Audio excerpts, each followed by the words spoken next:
Hello বন্ধুরা, সুজিতমণি ব্লগসে তোমাদের সবাইকে স্বাগত।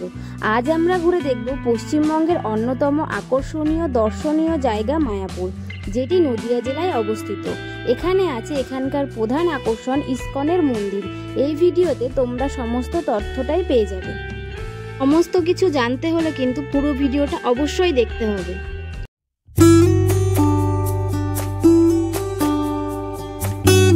Welcome to my channel. কেমন আছে সবাই? আশা করছি সবাই খুব ভালো আছে, আর আমিও খুব ভালো আছি।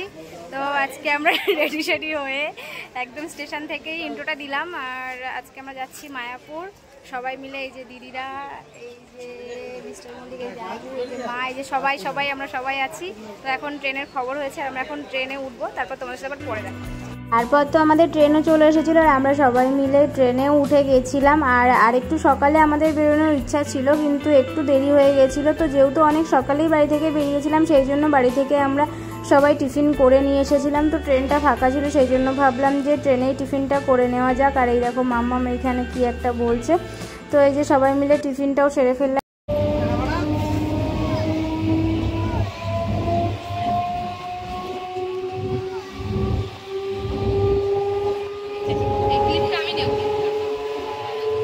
তো সকাল সকাল না ট্রেনে মৌসম্বি লেবু উঠেছিল। তো তোমাদের দাদাভাই বললো যে সবাইকে লেবু খেতে, কারণ নাকি সারাদিন তাহলে এনার্জি থাকবে। তো সেই জন্য সে সবাইকে লেবু খাওয়াচ্ছিল, যাতে এনার্জি ফেল না হয় কেউ, সেই জন্য।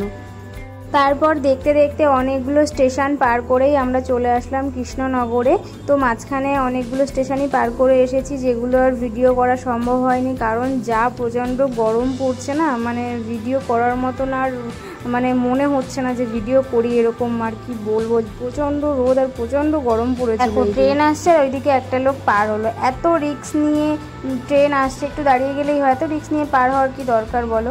তারপরে আমরা এই যে অটো স্ট্যান্ডে চলে এসেছি। এখান থেকে টোটো অথবা অটো যে কোনো একটা ধরেই আমরা মন্দিরের দিকে রওনা দেব। তো এইদিকে আমরা একটা অটোই করে ফেলেছি, যেহেতু আমরা অনেক লোক ছিলাম সেই জন্য। তারপরে অটোতে চেপে আমরা মন্দিরের দিকেই রওনা দিলাম। তো অটোতে কিন্তু পুরো আমাদের 40 থেকে 45 মিনিট সময় লেগেছিলো। আর যদি টোটোতে যেতাম তাহলে যে আরও কতক্ষণ সময় লাগবে তার ঠিক থাকতো না। আর এইদিকে মনা কিন্তু আমার কোলে ঘুমিয়ে পড়েছে। ওর ঘুমানোর টাইম ওভার হয়ে গেছে, ও তারপরে ঘুমিয়েছে, যেহেতু রাস্তাঘাটে যাচ্ছি গাড়ি ঘোড়ার আওয়াজ, সেই জন্য। আর এই দেখো আমরা অটো থেকে নেমে পড়েছি, আর এই যে ঘুম থেকে উঠেও গেছে।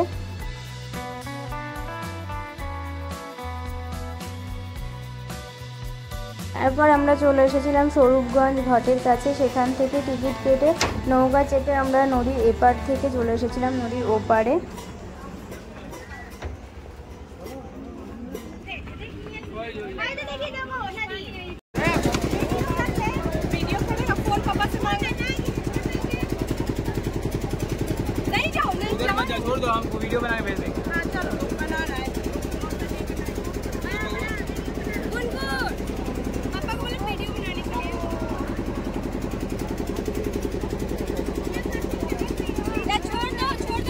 এপারে এসে আমরা আবারও টোটোতে উঠলাম। টোটোতে উঠে একেবারে চলে আসলাম মন্দিরের সামনে। আর কি বলবো, যে মন্দিরটা দেখে আমার মনটা একদম পুরো জুড়িয়ে গেল। তো এই যে আমরা এখানে বসে রয়েছি মন্দিরের বাইরে, আর তোমাদের দাদাভাই আর জামাইবাবু দুজন মিলে গেছে হোটেল ঠিক করতে। আর এই গরমের মধ্যে আমরা সবাই মিলে রাস্তার ধারে বসে আছি, আর একটা কাকুর ভ্যানের ওপরে আমি বসে রয়েছি। তো এই যে মন্দিরের সামনে একদম আমরা রুমে এখন চলে এসেছি। আর মন্দির থেকে একটু দূরে, মানে 2-3 মিনিটের হাঁটা পথ এরকম। তো আমরা রুম নিয়েছি, মানে রুম পেয়েছি। আর হচ্ছে এবার ফ্রেশ ট্রেশও হয়ে গেছে, আর এখন কুপন কেটে নিয়ে আসা হয়েছে। আর সবাই ফ্রেশ হলে একসাথে সবাই মিলে এখন যাব মন্দিরের দিকে। ওই যে ওরা ফ্রেশ হয়ে গেছে, এই যে বসে আছে সমু, ওই যে তো রুমটা কিন্তু সত্যি খুব ভালো, মানে যে দাদা যোগাযোগ করে দিয়েছে, সত্যি খুব রুমটা খুবই ভালো, একদম পুরো পরিষ্কার। একদম দেখতে পাচ্ছ যে পুরো পরিষ্কার। একটা খাট আছে বড়, এদিকে এই যে একটা টেবিল আছে, আর এদিকে এই যে একটা আলনা আছে। তো ভালো, আর ওই ফ্যান ট্যান সবই আছে, পুরো কোনো প্রবলেম নেই। আর জানলা পুরো পাশে, দুটো জানলা দিয়ে পুরো হাওয়া আসছে। আর একটা জিনিস দেখাচ্ছি, এই জানলা দিয়ে ওই যে দেখো, ওই যে মন্দির দেখা যাচ্ছে, দেখেছো? এই যে মন্দিরের চূড়া দেখা যাচ্ছে।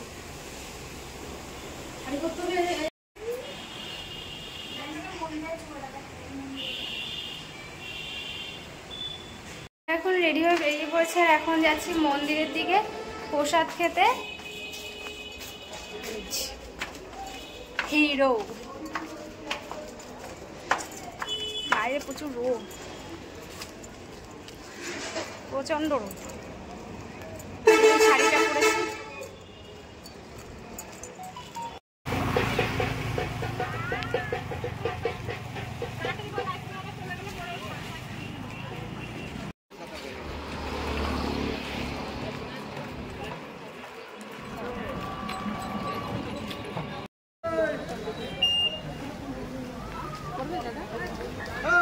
দাদা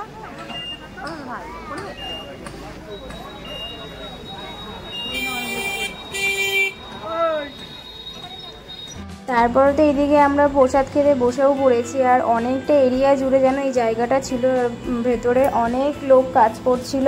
তো আমি কিন্তু সবাইকে একটা জিনিসই সাজেস্ট করব যে এখানে মায়াপুরে আসলে মন্দিরের ভেতর থেকেই প্রসাদ খাওয়াটা বেটার বাইরের থেকে। আমার যেটা মনে হয় সেটাতে তোমাদের শরীরও ভালো থাকবে আর প্রসাদ খেয়ে দেখবে একদম অমৃতের মতন খুব ভালো লাগবে তোমাদের।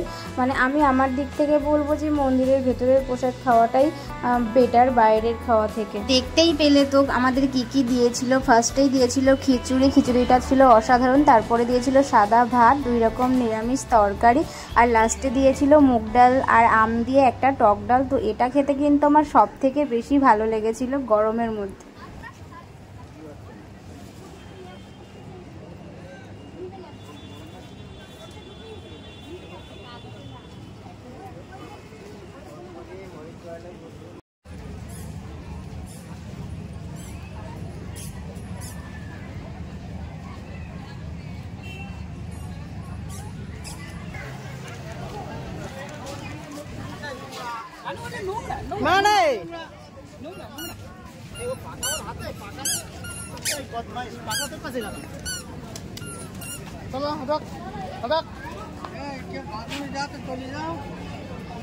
এখানে কি হাওয়া, হেবি সুন্দর ঠান্ডা।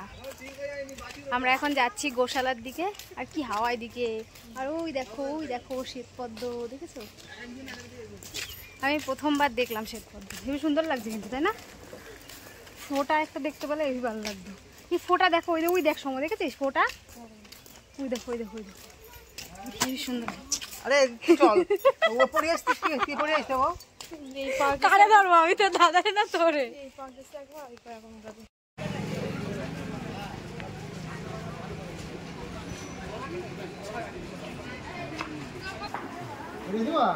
চলো আমরা খেতে দেবো, তাই ছবি খেতে।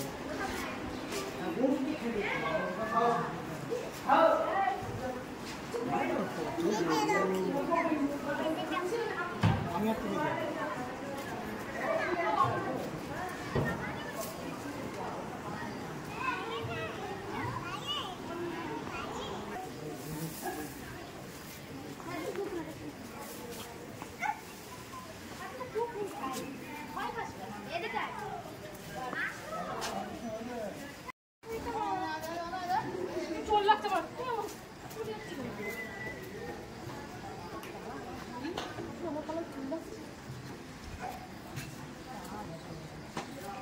গোশালার থেকে ঘুরে এসে আবারও আমরা মন্দিরের সামনে সবাই মিলে চলে এসেছিলাম। তো সেইখান থেকে একটা টোটো ভাড়া করে নিয়েছিলাম, নিয়ে মাসির বাড়ি, তারপরে শ্যামকুণ্ডুর পুকুর, আরও অনেক জায়গায় ঘুরতে গেছিলাম।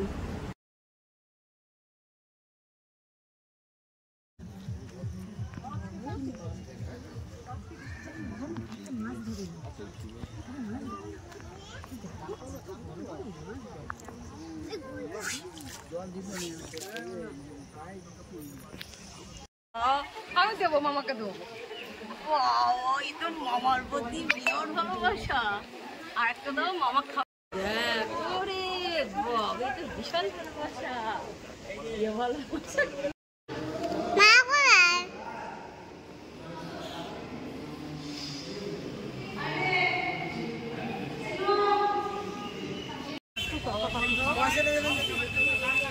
বাতি পয়সা দেবেন, বাতি পয়সা দেবেন।